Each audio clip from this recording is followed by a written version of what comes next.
문제가 많고 탈도 많았던 고린도 교회의 이야기를 계속 다루고 있습니다.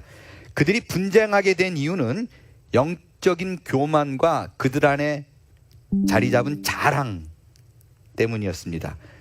이런 문제가 교회 안에서 발생하게 된 가장 근본적인 이유는 당시 고대 사회를 지배했던 헬라 문화와 철학 때문이었습니다. 당시의 헬라 문화, 즉 그리스 문화는 철학이 삶의 중심이었습니다. 진리를 탐구하고 인간의 존재의 의미, 그리고 우주의 본질을 질문하는 것이 일반 시민들 사이에서 모여있을 때도 굉장히 중요한 주제였었습니다. 사람들은 모일 때마다 철학자들의 말을 인용하면서 지적 토론을 즐겼습니다. 서로가 가진 공유하는 지식, 그 지혜로 인해서 본인들이 스스로 상당히 박식하게 된 것에 대한 똑똑하게다라는 것을 증명하는 그런 자리가 됐었습니다. 여러분, 이거를요, 모일 때마다 그렇게 했다라는 것을 단적으로 보여주는 이야기가 사도행전에 나옵니다. 사도행전 17장 19절에 보면 바울이 그리스도의 수도 아테네에 가서 복음을 전합니다. 그때 에피크로스 학파, 스토아 철학자들이 바울의 말을 듣고 이거 재밌다? 쟁론을 하는 부분이 나와요. 바울에게 뭐라 그러냐면요, 야, 네가 말하는 거 새로운데 그 새로운 가르침이 뭔지 우리에게 말해줘. 관심을 보여요. 이렇게 말하는 이유가 뭔가, 그 사람들은 항상 새로운 것을 말하고 듣는 것을 좋아했어요. 그거 외에 달리 시간 쓰는 일이 없었대요. 여러분, 이 짧은 문장이 당시 바울이 전도하고자 했던 지역이 어떤 문화 기조를 갖고 있는지 잘 보여주고 있는 것이라고 생각합니다. 그렇기 때문에 이들에게 있어서는요, 자기의 생각과 지식을 잘 전달하는 수사학적 능력, 말을 잘하는 능력이 굉장히 중요했어요. 말을 잘하면 사람들이 존경했어요. 따라갔어요. 아볼로를 좋아했던 이유, 바울을 무시했던 이유, 거기에 있는 거예요. 아볼로는 말을 잘하거든요. 그러니까 자신의 생각을 말과 글로 표현하는데 굉장히 유능한 사람이었습니다. 성공의 아주 중요한 기술이었어요. 여러분, 그 당시의 헬라 철학에서 굉장히 중요한 개념이 하나 있습니다. 그것은 로고스예요. 여러분, 이 로고스는 웬만한 크리스찬들에게는 굉장히 익숙한 단어입니다. 로고스가 무슨 뜻이에요? 여러분 어떻게 알고 있어요? 하나님의 말씀, 혹은 하나님, 예수 그리스도를 지칭하는 표현으로 알고 있어요. 왜냐하면 요한복음에 보면 태초에 말씀이 계십니다라고 할 때 말씀이 로고스예요.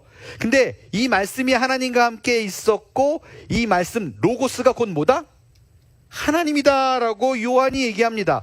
그래서 우리는 자연스럽게 현대를 살아가고 있는 모든 크리스찬들은 로고스, 그럼 예외 없이 그것은 하나님의 말씀이요 곧 하나님이다로 알고 있습니다. 이걸 너무나 당연하게 표현하고 있어요. 특별히 이제 인격으로 표현됐잖아요. 함께 계셨으니, 사람처럼. 그래서 성자 하나님이다, 예수 그리스도다 라고 생각합니다. 근데 당시에 헬라 철학에 젖어있던 고린도 교회 사람들, 그 시대의 모든 사람들에게는 로고스는 하나님하고 전혀 상관없는 단어예요. 우리처럼 생각하지 않아요. 당시의 로고스는요, 우주의 질서, 이성적인 어떤 원리, 또는 이 땅에 돌아가는 무언가의 법칙, 상당히 추상적인 개념이었었어요. 또 로고스는 인격이 아니에요. 그들이 생각하는 철학적 개념은 우주의 원리예요. 그런데 바울과 요한과 신약 성경을 써내려가는 신약의 저자들이 그 헬라 철학의 로고스의 개념을 하나님과 접목합니다. 그 로고스가 하나님이다 라고 얘기를 해요.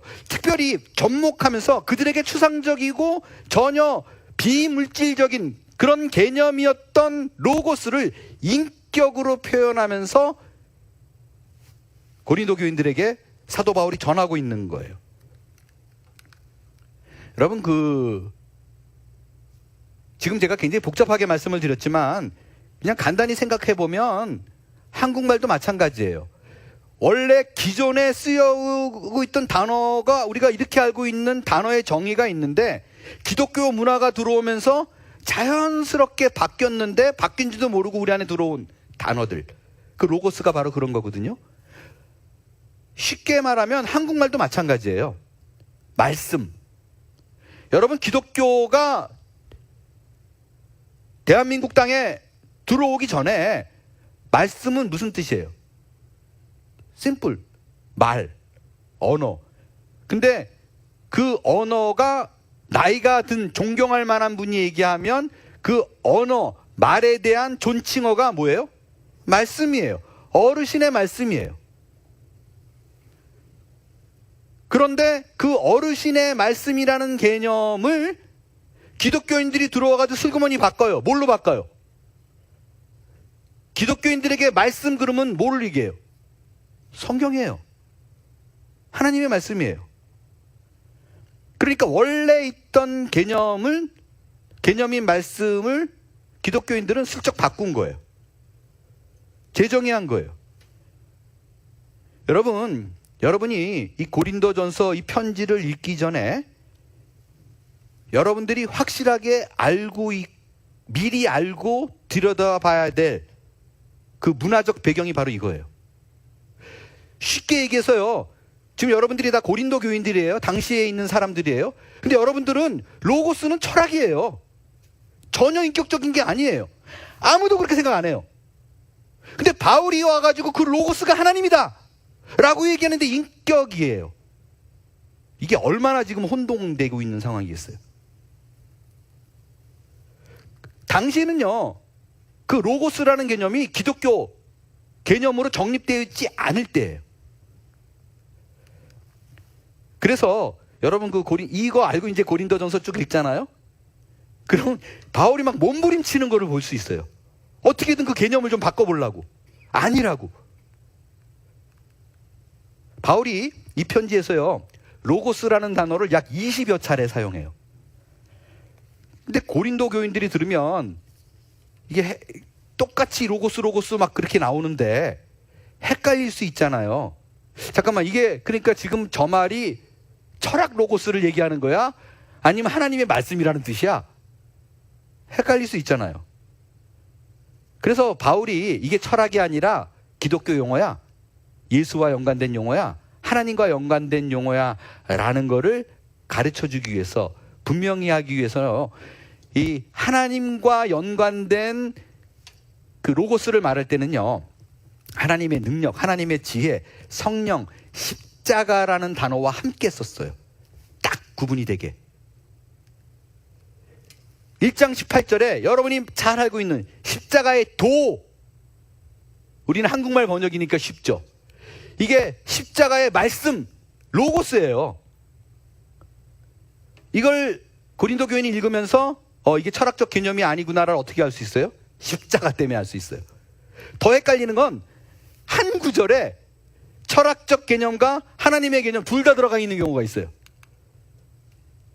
내 말과 내 전도함이 설득력 있는 지혜의 말로, 이게 앞에 내 말 똑같이 로고스고 뒤에 지혜의 말도 로고스예요. 근데 앞에 내 말은 사도 바울의 말이에요. 앞에 있는 거는 하나님을 얘기해요. 복음을 얘기해요. 뒤에 있는 말은 철학을 얘기해요. 어떻게 알 수 있나? 내가 바울이니까 이거는 내 말이라 그러면 하나님과 연관된 거구나 라고 알 수 있는 거고, 뒤에 지혜, 소피아, 지혜, 철학적인 그 개념이 도입된 이거를 수식하고 있으면 철학이에요. 그래서 내 수식하고 있는 게 뭔가, 내 지혜, 성령의 나타남이 뭐를 수식하는가, 이걸로 구분하면서 봐야 돼요.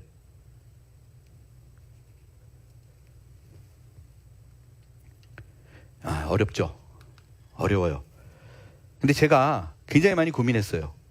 그냥 다 건너뛰고 쉽게 풀어갈까? 근데 어떤 마음이 자꾸 충돌이 생기냐면, 여러분 이거를 제가 설명 안 하잖아요? 뭐 10명 중에 반 이상이라도 지금 뒤는 더 어렵게 나오거든요. 굉장히 고민했는데 설명을 안 하면 아마 여러분이 성경을 읽을 때 이걸 전혀 모르고 볼 거 아니에요. 그러면 이 개념 없이 성경을 보면 은혜는 분명히 받아요. 하나님의 말씀은 살아있어서 운동력 있고 생명력이 있기 때문에 은혜는 받아요. 근데 어쩌면 제가 걱정하는 건 바울이 막 전하고자 하는 말이 전혀 아닌데 본인의 개념으로 그냥 평소 알고 있던 걸로 은혜 받는 거예요. 안 되잖아요. 정말 과장이 아니라 십수번을 썼다 지웠다가 넣었다 뺐다 이걸 전할까 말까, 이걸 어떻게 쉽게 전할까. 그래도 제가 간단하게라도 좀 대략이라도 설명을 드려야 된다고 생각하는 게 이런 이유예요. 우리 중에 누구라도 바울이 저렇게 몸부림치면서 전하고자 하는 거를 좀 가져갔으면 좋겠어요. 뒤에 드리는 그런 철학적인 설명들이 우리 중에 철학에 대해 조금이라도 관심 있는 분들은 쉬워요. 근데 전혀 문외한이었던 분, 관심이 없던 분은 좀 어려울 수 있음을 좀 말씀을 드릴게요. 바울이 말하는 세상의 로고스와 하나님의 로고스의 차이는 무엇인가? 세상의 로고스부터 먼저 말할게요. 이건 간단히 설명하면요, 세상의 로고스, 우리의 이성, 논리, 인간의 지혜를 말해요. 그러니까 세상의 로고스를 듣고 말하고 전하면 그 수사학적인 표현들이 굉장히 좋다 그랬잖아요. 이걸 이렇게 들으면 앞뒤가 딱딱딱딱 맞아요. 논리적이에요. 합리적이에요. 아하, it makes sense. 이게 세상의 로고스예요. 당시 헬라 철학자들이 말하는 구원은 우리가 지금 알고 있는 구원과는 absolutely different. 완전히 달랐어요. 그들이 생각하는 구원은요, 이성적인 그런 탐구, 지혜, 소피아라 그러잖아요. 철학 소피아. 그걸 통해서 이성적으로 연구하고 공부하고 탐구해서 내가 지혜를 동원해서 내 안에 잠재적으로 있는 진리가 깨우쳐나는 거예요. 그래서 궁극적인 실제, 우리가 중고등학교 때 배웠던 이데아, 그 이데아에 도달할 수 있는 그 구원, 그거는 내가 무지하게 노력을 해야 돼요. 막 머리를 싸매고 진리를 파헤치느라고 이성적인 것을 다 동원하고 논리적인 걸 동원해서 얻을 수 있는 거예요. 여기서 말하는 그 이데아, 그 구원은요, 우리가 생각하는 구원과 다르다라는 게 감각적인 게 아니에요. 그러니까 이성으로만 도달할 수 있고 파악할 수 있는, 그러니까 이렇게 만질 수 없는 비물질적인 영원한 무엇이에요. 이를 어떻게 이루는가? 철학적인 논증이 있어야 돼요. 그래서 막 감론을 막 그냥 얘기 나누고 변증법이 나온 거예요, 여기서. 그래서 자꾸 지식과 지혜를 동원해서 명상을 통해서 엄격한 자기 수련을 통해서 가능해요. 근데 여러분 지금 이거 어렵잖아요. 그래서요, 당시에 철학자들이 말하는 그 이데아 구원은요, 아무나 못 가요. 억울한 건 머리 나쁘면 못 가요. IQ 부족하면, 이해가 안 되면 못 가요. 지적 엘리트들만 갈 수 있고 평범한 사람들이 IQ 2자리다, 불가능해요. 그래서 여러분 이제 이해가 되죠? 고린도 교인들이 왜 자기 증명을 하려고 막 애를 쓰고 자랑을 하고, 이게 뭐예요? 나는 달라, 나는 갈 수 있어, 나는 이들하고 다르거든. 이걸 자꾸 증명하려고 그러는 거예요.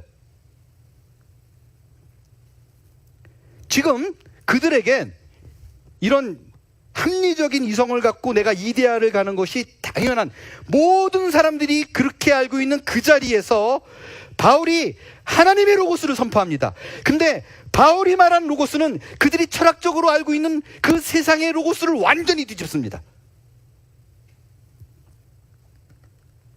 반대되는 개념이에요. 세상의 로고스는 상당히 추상적이에요.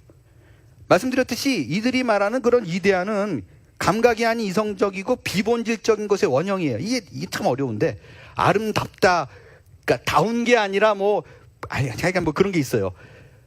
아름의 이 아름답다라는 그 기준이 뭔가, 하여간 그 본질이 뭔가, 원형이 뭐, 이거 자꾸 나가야 돼요. 설명하기도 제가 어렵지만 이게 깨닫게 되는 게 쉽지 않거든요. 근데 어떤 자가 구원받느냐? 이거를 이해하고 깨닫는 것뿐만 아니라 누군가에게 제대로 수사학적으로 설명할 수 있는 자가 구원에 이르러요. 근데 바울이 지금 하나님의 로고스다 라고 얘기하는 건 뭐냐면 쉬워요. 예수 그리스도의 생애, 그의 죽음, 부활, 이 역사적인 사건에 뿌리를 두고 얘기해요.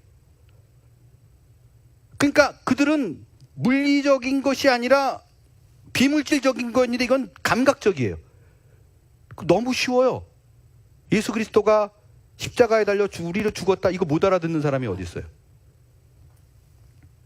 직관적이에요. 바울은 이 십자가 사건이 하나님 로고스의 핵심이다 라고 얘기해요. 세상의 로고스는 하여간 몸부림을 쳐야 돼요.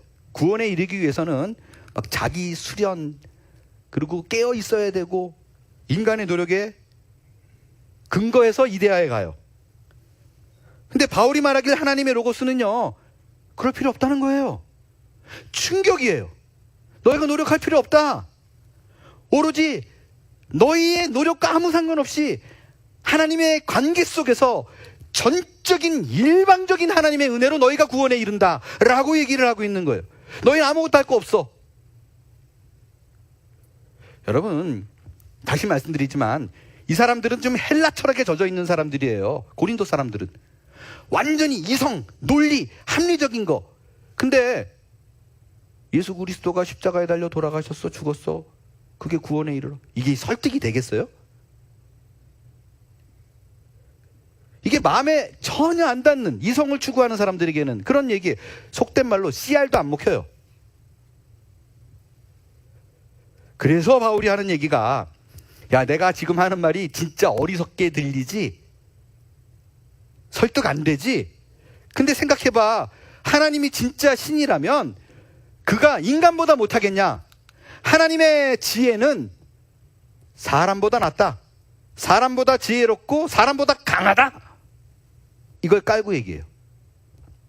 결론적으로 바울의 하나님의 로고스는 플라톤의 이데아처럼 인간의 지적 성취로 이루어지는 고고한 그런 진리가 아니라 하나님과의 관계 속에서 벌어지는, 너희가 이해할 수 없는, 야, 그 말이 안 되는데, 아, 이게 설명이 안 되는데, 합리적이지 않는데 라고 말하는 그 어리석은 사건, 십자가를 통해서 구원이 있다라는 거예요. 이 하나님의 로고스는 관계 속에서 주어진다. 그러니까 그들이 말한 철학의 로고스는 이성, 이게 중요했는데 관계가 중요하대요. 하나님의 은혜래요. 자, 어떻게 구원을 받는가? 그리스도의 십자가와 그의 부활을 믿는 거예요. 이건요, 지혜가 없어도 무식해도 단순한 사람일수록 모든 이에게 열려져 있는 거예요. 이게 너무 충격이에요. 아니, 아무나 갈 수 있다고? 저렇게 단순한 거를? No way. 우리의 구원은 단순해요. 그걸 믿으면 구원 받는데요. 특별히 여러분 5절 말씀 보세요. 이거 굉장히 중요한 구절이에요. 우리가 구원 얻는 방법은 믿음이래요. 근데 그 믿음은 예수 그리스도를 구주, 세이비어와 로드, 주님으로 믿는 그 믿음이 구원을 얻게 돼요. 근데 그 믿음이 어떻게 생겨요? 잘 보세요. 사람의 지혜로는, 그러니까 이 말은 너희의 이성적인 사고로는 구원 못 얻는다. 그 믿음이 생길 수가 없다. 여러분, 여기 사람의 지혜라고 써 있잖아요. 이 지혜라는 단어가 여러분이 아는 단어예요. 플라톤과 아리스토텔레스가 말한 소피아예요. 딱 그 얘기 지금 하고 있는 거예요. 헬라 철학에 젖어 있는 너희에게, 너희가 지금 완전히 구원을 이룰 수 있는 근거라고 여기는 그 소피아, 안 돼. 그건 믿음이 생길 수가 없어. 너희에게 아무리 복음을 얘기해도 이성적으로 설득이 안 돼. 그걸로는 믿음이 생길 수가 없어. 이 얘기예요. 그러니까 이성적이고 철학적인 통찰 이런 걸로는 절대 믿음이 안 생긴다. 이렇게 얘기해요. 자, 여러분, 우리 중에 가끔 이렇게 말씀하시는 분들을 어렵지 않게 자주 만날 수 있어요. 뭐냐면 이런 분들이 꽤 돼요. 목사님, 나는 예수님을 믿어요. 진짜 그분이 하나님의 아들이라고 나는 믿어요. 그리고 내가 죽으면 그분을 붙잡아야지, 예수님하고 불러서 그분이 나의 구주로 불러야지 내가 구원받는다는 거 나는 믿어요. 그래서 나는 예수님이 필요해요. 그런데 그 하나님의 아들이 왜 날 위해서 죽어야 되죠? 그러면 거기서부터 막 이제 헷갈리기 시작하는 거예요. 특별히 예수님은 2000년 전에 죽었다며요. 근데 나를 위해서 죽었다고요? 하나님이 왜 죽어요? 그러면 이제 생각이 딱 멈추는 거예요. 그러니까 믿음이 막 좋다가도 그 생각만 하면 이게 동의가 안 돼요. 너무 합리적이지 않잖아요. 그러니까 못 가는 거예요, 거기서. 도저히 진전이 안 됩니다. 죽겠어요, 저도. 이해가 안 됩니다. 여러분 주위에도 있어요.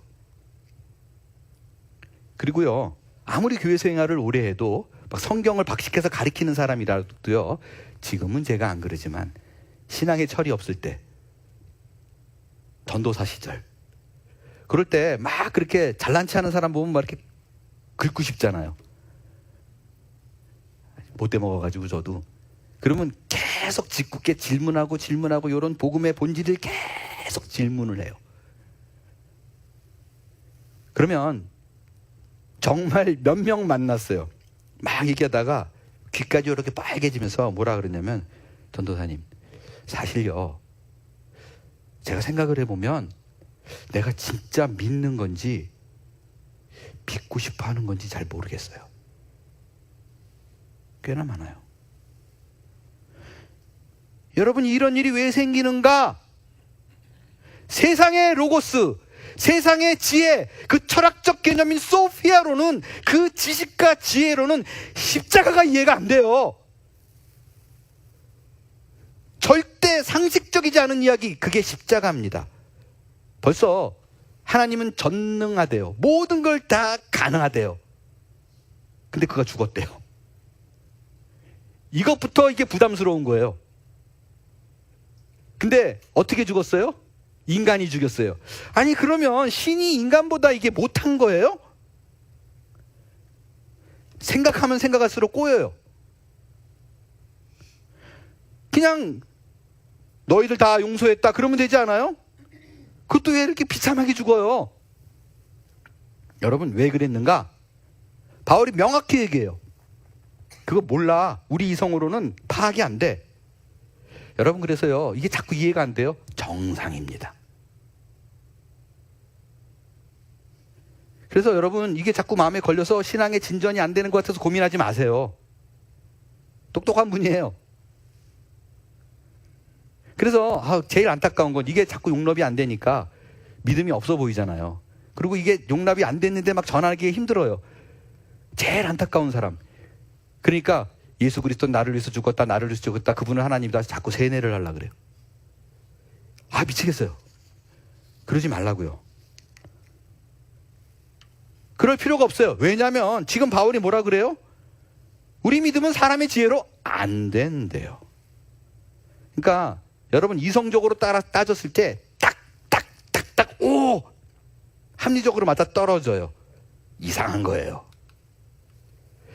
여러분, 그 교리가 논리적으로 딱 100% 맞아 떨어지잖아요? 이단이에요. 100% 이단입니다. 기독교는 원래 논리로 설명이 안 되는 게 정상이에요. 이게 바울의 얘기입니다. 그럼 우리가 믿는 건, 그 믿음은 무엇이고 어떻게 생기는가? 바울이 하나님의 능력으로 가능하대요. 그러면 하나님의 능력이라는 게 도대체 구체적으로 뭔가? 4절에 보니까 그 믿음의 근원, 그 믿음이 생기는 거는 하나님의 능력인데 그 하나님의 능력은 성령의 능력이라고 얘기합니다. 우리의 믿음이 가능케 되는 건 성령의 능력으로 우리가 믿음이 생긴다는 거예요. 자, 성령의 능력에 대한 개념을 좀 정리할게요. 자, 여러분, 제가 누구를 소개할 적에 이분은 성령의 능력이 충만한 분입니다. 어떤 느낌이 있어요? 성령의 능력, 그러면 여러분이 갖고 있는 1차적인 느낌, 아마 분명히 이런 거 아닐까요? 손 얹으면 죽은 자가 일어나고, 병든 자가, 저는 자가 걷게 되고, 환상을 보고 예언을 하고, 이런 게 1차적으로 성령의 능력과 우리는 연결된 단어로 생각합니다. 그렇죠? 그런 느낌이 있어요. 근데 바울이 고린도 교인들에게 너희 믿음이 이런 어떤 그 슈퍼내추럴한, 뭐죠? 초자연적인 그런 것으로 너희 믿음이 생겼다라고 말할 리가 없잖아요. 왜요? 지금 고린도 교회는 이런 영적인 은사가 하도 많아가지고 서로 자기 잘났다고 싸우는 교회에 그게 맞다라고 얘기할 리가 없잖아요. 분명한 건 바울이 지금 말하는 성령의 능력으로 믿음이 생긴다라고 말할 때의 성령의 능력은 어떤 기적이나 신비로운 현상이 아니에요. 여러분, 이런 그 슈퍼내추럴적인 초자연적인 기적은요, 신앙에 도움이 되는 부분이 있어요. 언제 그러느냐? 안 믿는 사람이 교회의 첫 발을 내딛게 만드는 계기가 되거나, 아니면 이런 영적 호기심을 충족시키잖아요. 와, 이런 일이 벌어져? 궁금한데? 그 뒤가? 그래서 신앙에 입문을 하는 데는 도움이 돼요. 그러나 바른 믿음을 갖게 하는 데는 오히려 그걸 추구하면 걸림돌이 됩니다. 그리고요, 기적으로는 성경은 지속적으로 얘기하는 게 뭐냐면 사람이 설득되지 않는다는 거예요. 성경에 그 예가 무지하게 많아요. 대표적으로는 이스라엘 백성이 그랬잖아요. 홍해바다 기적 겪어요. 만나가 떨어져요. 사막에서 물이 나와요. 메추라기가 와요. 그래서 그들이 잘 믿었어요? 하나님을 신뢰하지 않아요. 우상 섬겼어요. 기적으로 그들에게 바른 믿음이 생기지 않았어요. 신약에서도요, 오병이어 기적이 일어났는데 결론이 어떻게 돼요? 사람들이 다 떠나요. 예수님이 거라사함 땅에서 군대 귀신 들린 자를 쫓아내요. 자, 여러분, 우리 한몸교회가 지구촌교회로 이름을 바꾸는데 이때 이수영 목사님이 좀 해주셨으면 좋겠어요. 이제 영적인 집회 열어가지고 귀신 들린 자 막 쫓아내고 그러면 교회가 막 부흥하고 이럴 것 같으니까 좀 해주세요. 어떻게 될까요? 성경은 뭐라고 얘기하냐면요, 거라사안에서 예수님이 군대 귀신 들린 자를 쫓아냈어요. 어떤 일이 벌어졌는가?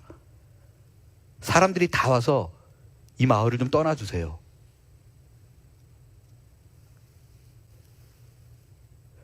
예수님이 당시에 암보다도 무섭은 불치병, 나병 걸린 사람 10명을 고쳤어요. 10명을 고쳐가지고 돌아가는 길에 그 10명이 다 났어요. 근데 한 명만 예수님께 찾아와가지고 신앙 고백을 합니다. 하나님께 영광을 돌려요. 그러니까 여러분, 성경은 지속적으로 말하면 기적이 부정적인 영향에 대해서 굉장히 많이 강조를 할 뿐만 아니라 기적으로 해서 신앙이 생긴데도 10명 중에 하나, 10분의 1이에요. 심지어 예수님은 기적을 해도 믿지 않으니까 나무란 일도 있었습니다.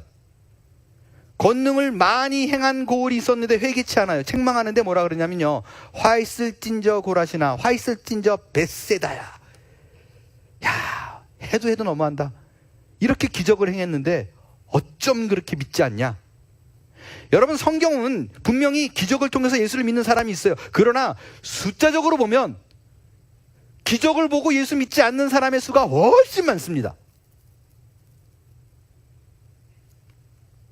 성경은 사람들은 아무리 기적을 동반해도 믿음이 생기지 않더라 라는 게 복음서의 증거예요. 그래서 바울이 말하는 믿음이 성령의 능력으로 된다는 건 초월적 신비로운 현상이 절대로 아닙니다.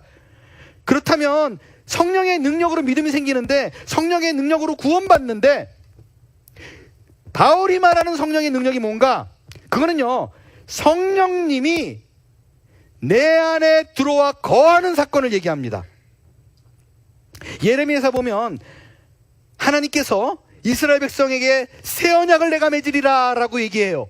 그 새 언약은 뭐냐면 애굽 땅에서 내가 너희를 이끌어내던 거가 다르대요. 애굽 땅에서 이끌어낼 때 맺은 언약은 율법이에요. 돌판 2개. 이걸 지키면 구원 얻어. 근데 너희들이 암만 이걸 지키라 그래도 안 되더라. 다 깨트려 버리더라. 그래서 하나님이 새 언약을 줍니다. 뭐냐면 밖에서 아무리 해도 안 되니까 내 안에다가, 밖에 돌판에다 글 쓰는 게 아니라, 법을 새기는 게 아니라 내 안에다가 글을 새기겠대요. 법을 새기겠대요. 옛 언약은요, 손을 잡고 남편이 돼서 막 끌고 가도 말 무지하게 안 들었대요. 안 된대요. 남편이 돼서 끌고 왔다는 게 뭐예요? 내 삶에 가장 큰 영향을 줄 수 있는 사람으로 했는데도 안 되더라. 그래서 옛 언약이 아닌 새 언약을 공포합니다.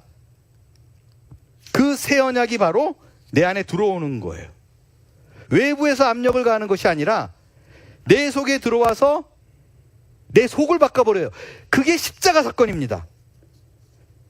여러분, 그 십자가 사건 전에, 그러니까 예수님이 죽기 전에 제자들을 불러놓고 예수님이 약속을 해요. 뭐냐면, 내가 떠나면 너희에게 성령을 보내주겠다. 이건 예전부터, 예레미야 때부터 약속한 거야.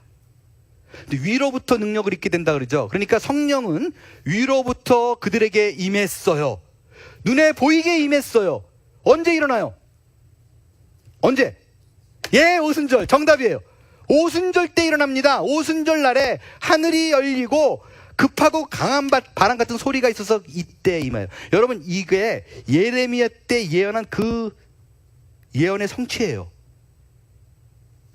오순절 강림 사건. 이 성령이 내 안에 들어와서 어떤 일을 하느냐? 결코 나를 떠나지 않겠다라고 얘기해요. 내 안에 살겠대요. 고아와 같이 너희를 버려두지 않으리라. 그 약속. 그 약속의 성취가 성령 강림이에요. 여러분, 이 성령을 받는 것, 성령이 내 안에 거하는 이 사건에 대한 가장 큰 오해. 여러분, 이것만 정립해도 좀 좋을 것 같아요. 정말 잘못된 메시지. 성령은 기도하면 받는다. 이거 특별히 어떤 한 교단에서 무지하게 강조하는데, 여러분, 성령은요, 우리가 구해서 받은 게 아니에요. 우리가 오늘 이 땅에 살기 훨씬 이전에 예레미야 때에 약속한 거를 우리가 받았을 뿐이에요. 이 약속은 예수 그리스도께서 내가 구해서가 아니라 십자가를 통해서 끝낸 거예요. 그것 때문에 내가 받을 수 있는 거예요. 그것 때문에, 예수님 때문에, 그 십자가 때문에 내 안에 성령이 거한 거예요. 성경은요, 성령 받기 위해서 기도해야 된다라고 말한 적이 없습니다. 하나님께서 성령 받기 위한 조건으로 기도하라고 말한 적이 없다고요. 단지 하나님께서 예레미야 때 약속한 것을 일방적으로 이룬 거예요. 행한 거예요. 약속한 성령을 부어줬대요. 여러분, 기도하면 성령 받는다. 이거 굉장히 합리적이잖아요. 뭔가 내가 막 간절함이 있어요. 그걸 표현해요. 그래서 하나님이 부어줬어요. 일리적이고, 일리가 있고 합리적인 것 같지만 오히려 그건 복음에 반하는 얘기입니다. 왜냐하면 예수님께서 그들에게 성령을 보내주겠다라고 말할 때 기도하라 그러지 않았어요. 기다리라 그랬어요.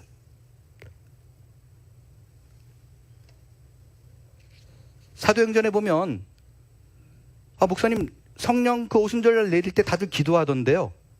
맞아요. 그런데 그 기도가 성령 받기 위한 조건을 충족하는 게 아니에요. 예수님께서 기다리라 그러니까 그 명령에 순종해서 모여서 뭐를 해요? 기도한 거예요. 그 순종의 표현으로 기도가 나타난 것이지 기도의 조건 삼아 성령이 내려온 게 아니라고요. 여러분, 이게 왜 중요한가? 성령이 내 안에 들어와서 우리가 구원을 이룬 거는요, 내가 노력해서 된 거 아니에요. 내가 몸부림쳐서 된 게 아니라고요. 오로지 전적으로 하나님께서 우리의 구원을 위해서 행하신 거고요. 여러분, 성령이 내 안에 들어왔다라는 거는 이게 얼마나 놀라운 의미냐면요, 하나님이 내 안에 들어온 거잖아요. 하나님은 죄와 함께 거할 수 없어요.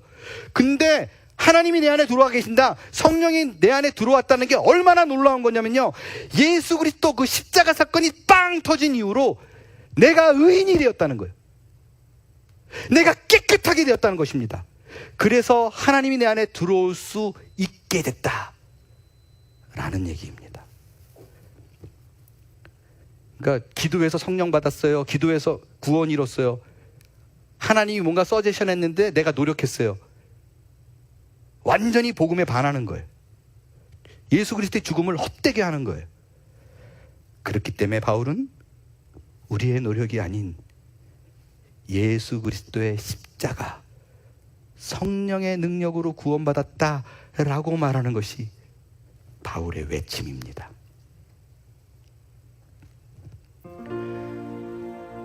여러분, 바울은 우리에게 주어진 복음이 좀 합리적으로, 이성적으로 와 라고 느껴지는 걸 오히려 두려워했어요. 우리가 기도를 많이 하면 성령을 받는다라고 여기는 것을 당연하게 여겼어요. 왜요? 세상의 로고스예요. 거기에 영향을 받은 거예요. 합리적이에요. 그러나 복음은 우리의 이성에 합하지 않습니다. 그 세상의 로고스는, 그 합한 합리적인 얘기는 바울이 자기의 목숨을 버리면서까지 그거 아니야 라고 외쳤던 세상의 진리입니다. 이제 여러분, 복음의 사람이 되십시오. 내가 얼마나 열심히 구하고 내가 얼마나 금식하고 철야를 했는가로 신앙의 기준을 삼는 것이 아니라, 십자가와 성령 없이는 나는 완전히 무가치하고 무능한 존재라는 것을 깊이 새기기 바랍니다. 그래서 결국에는 내게 자랑할 것은 십자가밖에 없노라 라는 고백으로 복음과 신앙을 쌓아가는 모두가 다 될 수 있게 되기를 바랍니다. 일어나 찬양하겠어요.